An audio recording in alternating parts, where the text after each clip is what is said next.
Olá pessoal, tudo bem? Seja bem-vindo a mais um vídeo do meu canal no YouTube. E nesse vídeo eu quero abordar o seguinte tema, complexo tema, diga-se de passagem.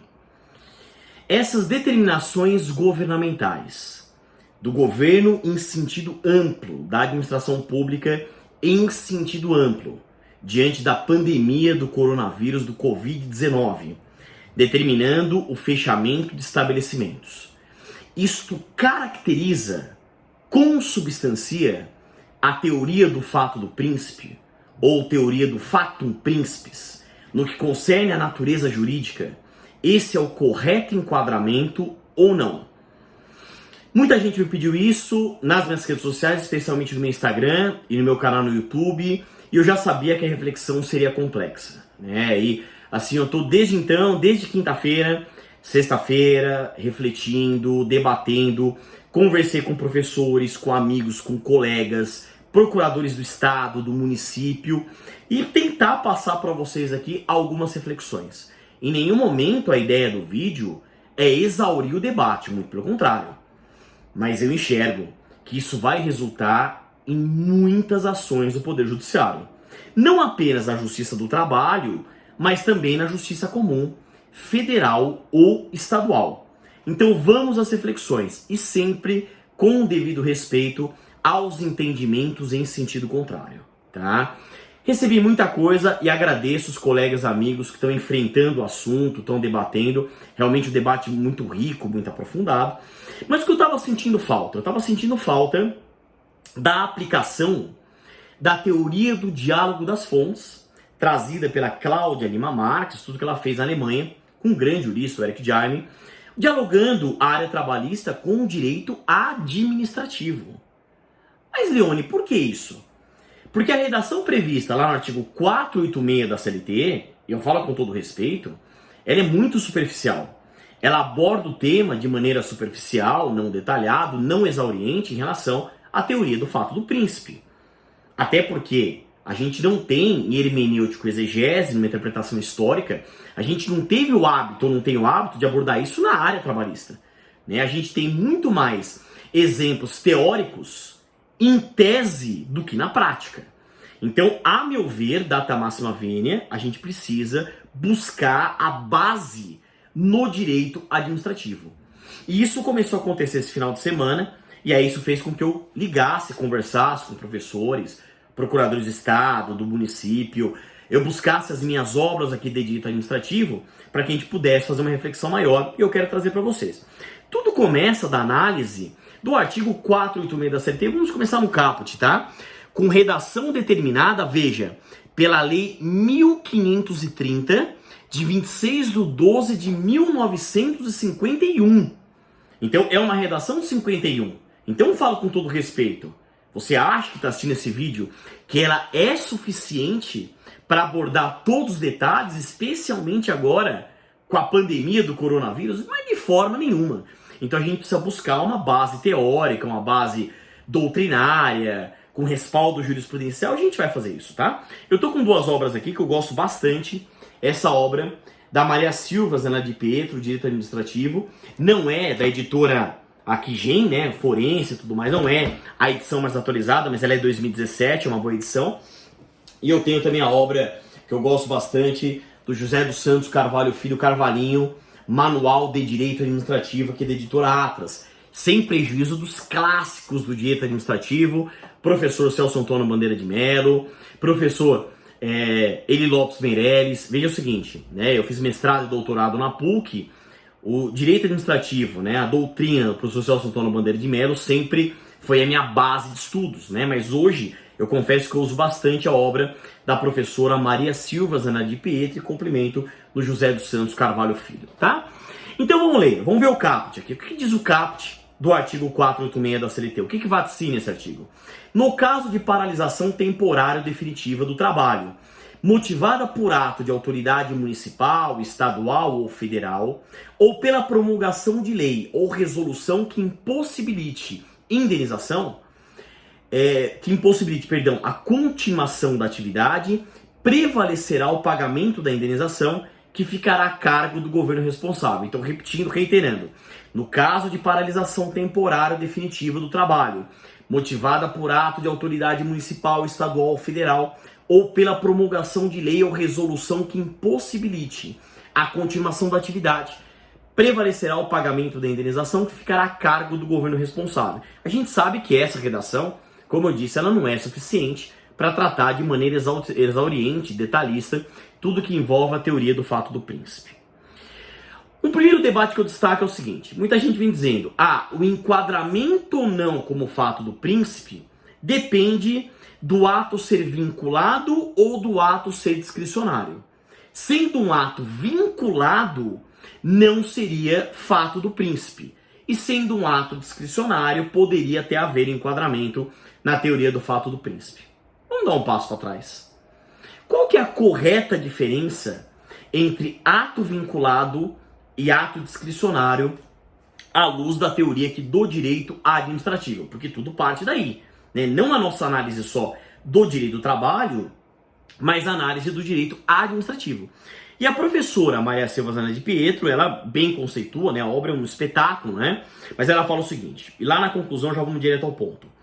Pode-se, pois, concluir que a atuação da administração pública no exercício da função administrativa é vinculada quando a lei estabelece a única solução possível diante de determinada situação de fato.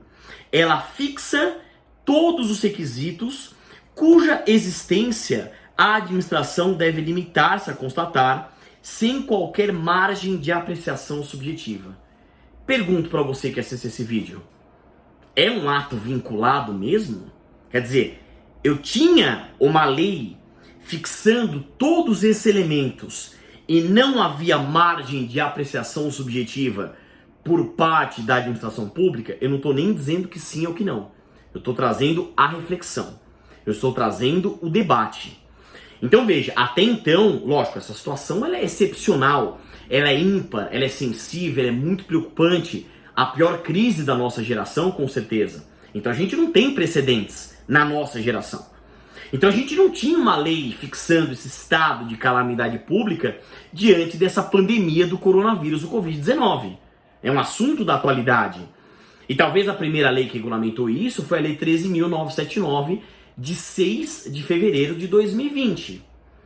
Então veja, essas atitudes governamentais, e tivemos lógico o decreto também, mas as atitudes governamentais, aí determinando essa questão do fechamento, da impossibilidade ainda que temporária de continuidade das atividades, representa um ato vinculado? Por que eu trago esse debate? Se nós compararmos as atitudes do Brasil com as atitudes da China, do Japão, da Coreia do Sul, da Europa, especialmente Itália, Espanha, França, Inglaterra e agora dos Estados Unidos, agora também da África do Sul, se a gente analisar todas essas situações, alguns países não determinaram de primeira, prima facie, a interdição, o fechamento, a impossibilidade da continuidade das atividades comerciais ou mesmo empresariais. Eu não estou dizendo que a recomendação da OMS não seja essa. O que eu estou dizendo é, se alguns países tomaram a atitude da não determinação imediata, da impossibilidade da continuidade das atividades empresariais, isso é um ato vinculado? Essa que é a questão.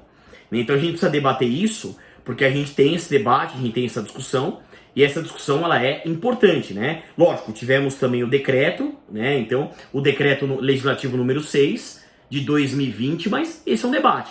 E ela traz, por outro lado, e a atuação é discricionária quando a administração, diante do caso concreto, tem a possibilidade de apreciá-lo segundo critérios de oportunidade e conveniência e escolher uma dentre duas ou mais soluções, todas válidas para o direito. Você entende que é óbvio que a recomendação, o que está em jogo, que é o principal numa primazia, numa ponderação de interesses, pensando em razoabilidade, proporcionalidade, ponderação de interesses, realmente é a vida e a saúde das pessoas. Mas A discussão é, havia ou não uma certa margem de discricionariedade, ainda que mínima, para a administração pública? Confesso que dá debate isso, dá uma discussão, né? É lógico que a gente pode se posicionar dos dois lados. Eu sou advogado, né? Então eu consigo pensar dos dois lados. O Poder Judiciário vai ter que decidir, os procuradores vão defender a administração pública, naturalmente, só que se entenda, tem o debate. Então, nessa teoria, sendo um ato vinculado, não seria fato do príncipe. Sendo um ato discricionário, seria fato do príncipe. Então, esse debate é importante, essa discussão eu quis trazer aqui para a gente lembrar dos conceitos do direito administrativo. Além do mais, o que é a teoria do fato do príncipe? Eu vejo muita gente comentando o artigo 4 da CLT, mas não partindo da conceituação, da caracterização, da natureza jurídica da teoria do fato do príncipe. E eu quero trazer esse conceito aqui muito importante, tanto da professora Maria Silva quanto do professor José dos Santos Carvalho Filho. A professora Maria Silva diz, olha só como o tema é polêmico. E lógico, esse tema ele é abordado no direito administrativo dentro dos contratos administrativos, dentro da ideia da alha administrativa, né? Então, olha o que diz o texto. Divergem os autores na conceituação do fato do príncipe.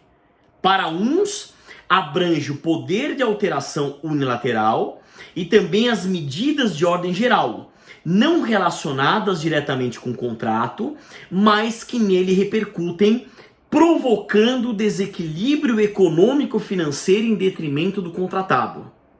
Olha só como... Então, há uma primeira corrente que fala, teoria do fato do príncipe é apenas o poder de alteração unilateral. Chego até a abordar aquela questão de cláusulas exorbitantes e por aí vai. Uma outra corrente faz o seguinte, são medidas de ordem geral, não relacionadas diretamente com o contrato, mas que nele repercutem, provocando desequilíbrio econômico-financeiro em detrimento do contratado. Ela fala, para outros, o fato do príncipe corresponde apenas a essa segunda hipótese.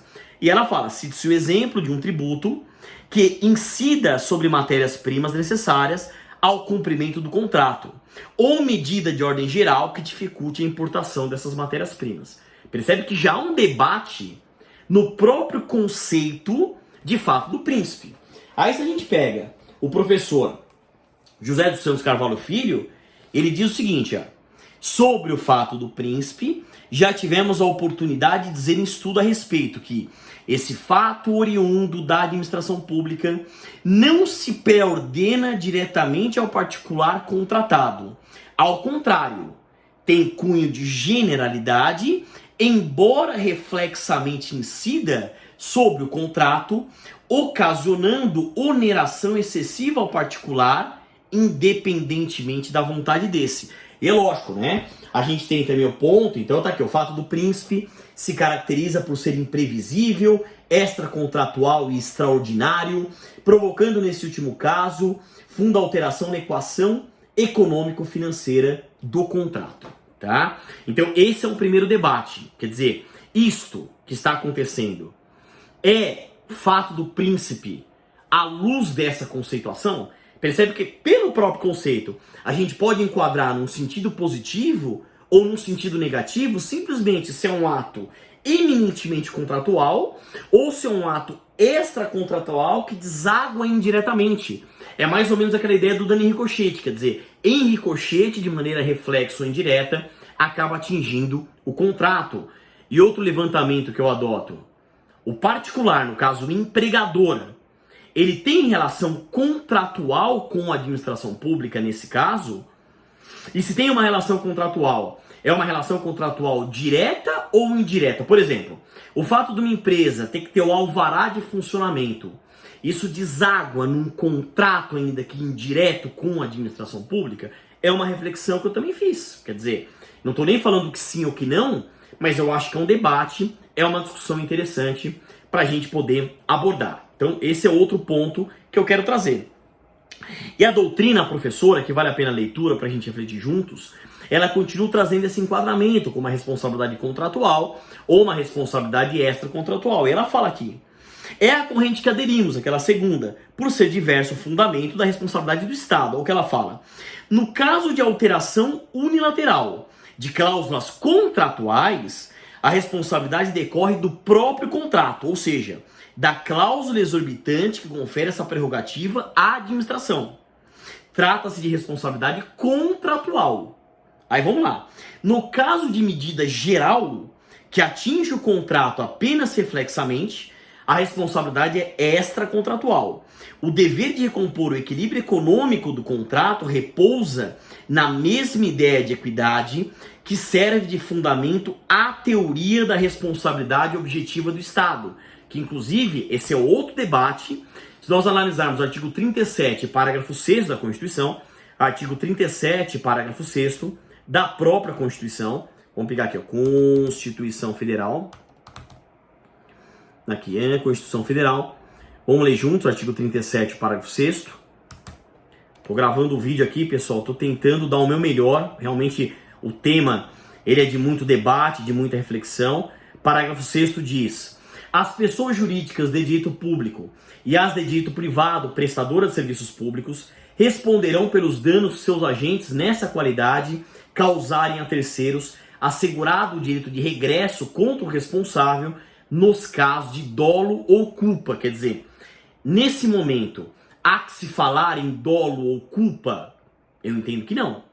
Na verdade, é uma responsabilidade objetiva do Estado, em havendo responsabilidade objetiva, porque dentre os elementos da responsabilidade, quer dizer, o ato, né, a conduta omissiva ou comissiva, o dano, o nexo causal e a análise de dolo ou culpa, a meu ver, independe de análise de dolo ou culpa. É uma responsabilidade objetiva em havendo essa responsabilidade objetiva, plasmada aqui no artigo 37, parágrafo 6º da Constituição Cidadã aqui de 88. Tá? Então, vejam a análise que ela faz, depois eu quero trazer um outro debate, tá?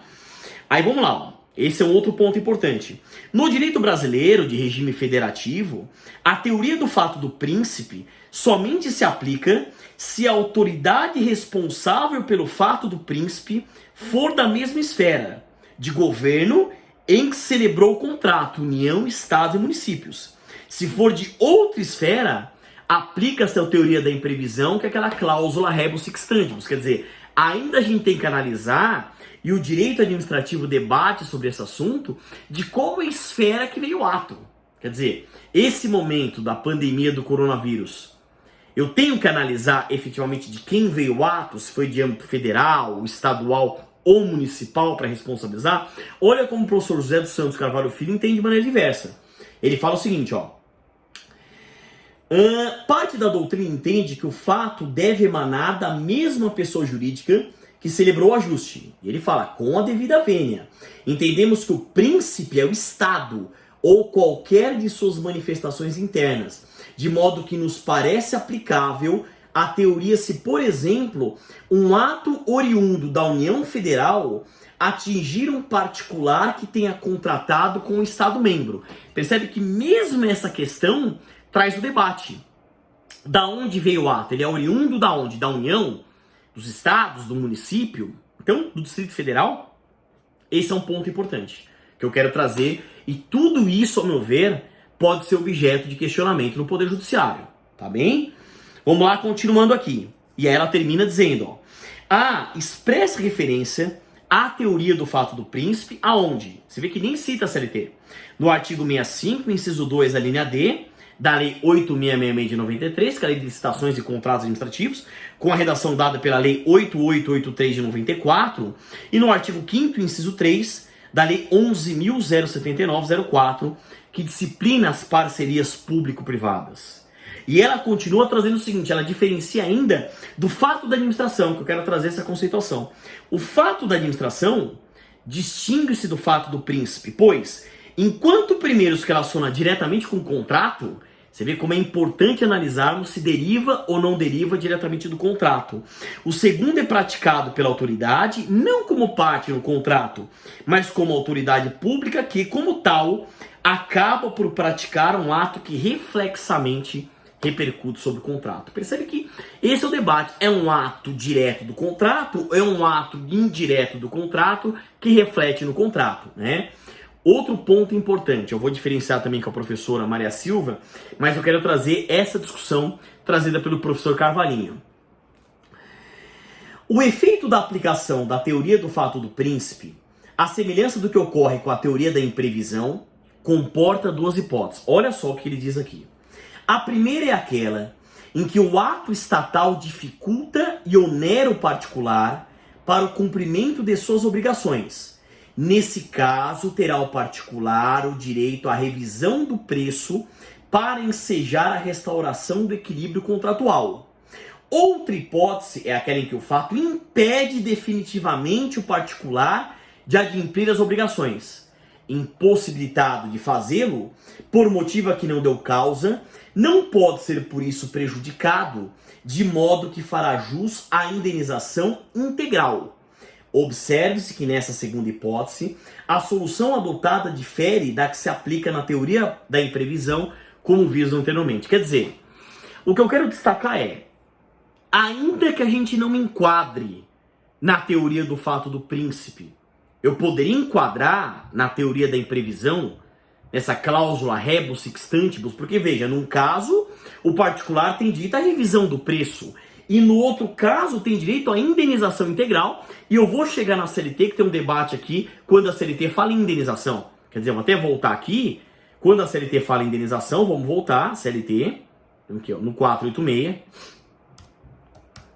A questão é, o Estado, em sentido amplo, não possui qualquer responsabilidade? Como fica também a situação do empregador? Será que não haveria o compartilhamento dessa indenização?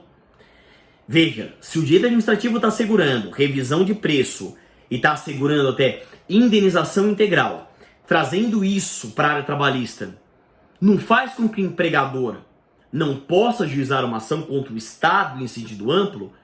Como eu disse, eu só estou trazendo o debate, mas estudando o direito administrativo não é tão simples assim.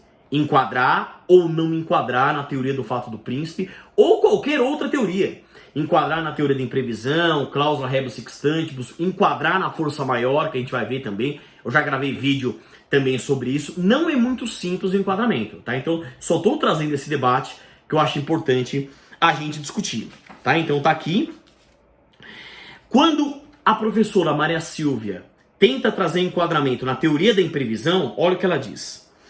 A área econômica, que dá lugar à aplicação da teoria da imprevisão, é todo acontecimento externo ao contrato, estranho à vontade das partes, imprevisível e inevitável, que causa um desequilíbrio muito grande, tornando a execução do contrato excessivamente onerosa para o contratado.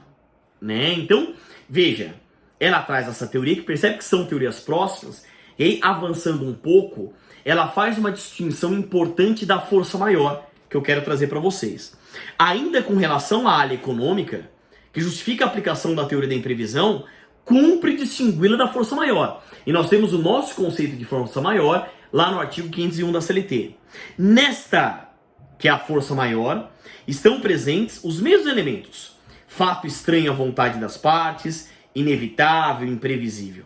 A diferença está em que, na teoria da imprevisão, ocorre apenas um desequilíbrio econômico que não impede a execução do contrato.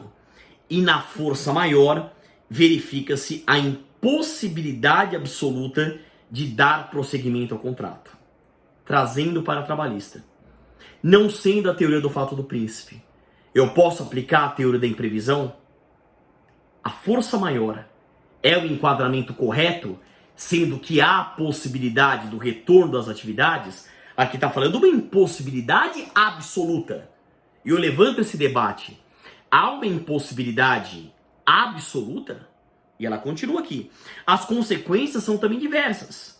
No primeiro caso, a administração pode aplicar a teoria da imprevisão, revendo as cláusulas financeiras do contrato, para permitir a sua continuidade, se esta for conveniente para o interesse público. No segundo caso, ambas as partes são liberadas, sem qualquer responsabilidade por ano de implemento, como consequência da norma do artigo 393 do Código Civil. E pela Lei 8.666 de 93, a força maior constitui um dos fundamentos para a rescisão do contrato, artigo 78, inciso 17, tendo esta efeito meramente declaratório, de uma situação de fato impeditiva da execução.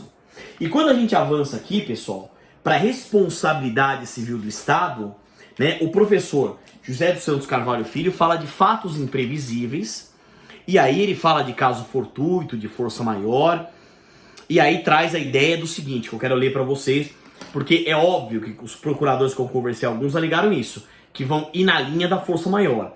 Embora a CLT não traga essa diferença, e nós temos o debate no direito civil e na teoria já do direito, se caso fortuito tem origem, por exemplo, urbana e força maior, origem da natureza. E tá falando o seguinte, né? E qual a importância desses fatos no que diz respeito à responsabilidade do Estado? O primeiro ponto que importa considerar é o relativo ao caráter de imprevisibilidade que se revestem. Significa dizer que sua ocorrência estava fora do âmbito da normal prevenção que podem ter as pessoas. Tais fatos são imprevisíveis e irresistíveis. E continua. O outro aspecto a considerar reside na exclusão da responsabilidade do Estado no caso da ocorrência desses fatos imprevisíveis. Vimos que os pressupostos da responsabilidade objetiva são o fato administrativo, o dano e o nexo de causalidade entre o fato e o dano. Ora, na hipótese de caso fortuito ou força maior, nem ocorreu fato imputável ao Estado, nem fato cometido por agente estatal. E se é assim, não existe nexo de causalidade entre qualquer ação do Estado e o dano sofrido pelo lesado. A consequência, pois, não pode ser outra que não a de que tais fatos imprevisíveis não ensejam responsabilidade do Estado. Em outras palavras, são eles excludentes da responsabilidade. Percebe que não é nada fácil. Esse tema aqui é extremamente complexo. E mais, eu tenho um outro ponto que foi trazido também, que eu recebi, que eu quero trazer muito importante, né, um trecho também da professora Maria Silva Zena de Pietro, que eu acho muito interessante para reflexão, para o debate, para o enquadramento. Segundo alguns autores, o Estado só responde se o dano decorrer de ato antijurídico, o que deve ser entendido em seus devidos termos.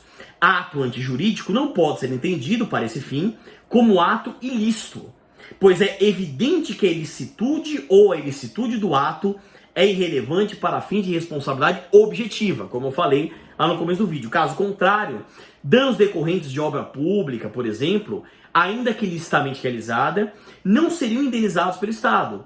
Somente se pode aceitar como pressuposto da responsabilidade objetiva a prática de ato antijurídico, presta atenção aqui, se este, mesmo sendo lícito, for entendido como ato causador de dano anormal específico a determinadas pessoas, rompendo o princípio da igualdade de todos perante os encargos sociais. Por outras palavras, ato antijurídico para fim de responsabilidade objetiva do Estado é o ato ilícito e o ato lícito que cause dano anormal e específico. E aí a gente tem todo o enquadramento ou não do coronavírus, do Covid-19, dessa pandemia, em teoria do fato do príncipe ou factum principis. Percebe que por essa teoria, a meu ver, data máxima vênia, não dá para falar que é um dano anormal específico. Tudo bem, é um dano anormal, mas específico está atingindo praticamente todos os setores da sociedade do mundo inteiro. Obviamente, aquelas atividades ou serviços essenciais não param, né? Exemplo, todo o pessoal da área da saúde. Mas ainda assim, a gente tem argumentos, mas perceba, ainda assim tem argumentos no sentido do enquadramento. Percebe que dá, eu até brinco, um nó mental, quase que um nó espiritual aqui, como enquadramento, ele acaba sendo difícil nessas situações. E mais, se a gente pega aqui o artigo 501 da CLT, vamos pegar aqui ó, na minha CLT, o artigo 501, eu acabei de soltar aqui uma nova CLT, toda organizada, né, e tudo mais, veja, né, o 501. Força maior, artigos 501 a 504. 501 caput fala que entende-se como força maior todo acontecimento inevitável em relação à vontade do empregador e para a realização do qual esse não concorreu direta ou indiretamente.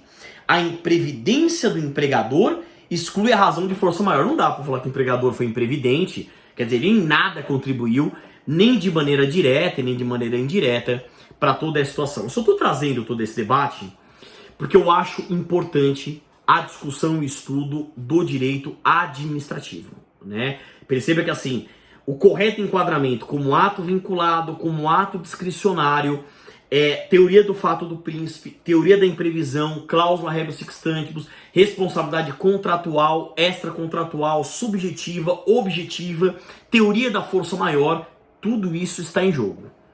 Vamos voltar à análise do 486 da CLT, porque tem um debate importante aqui.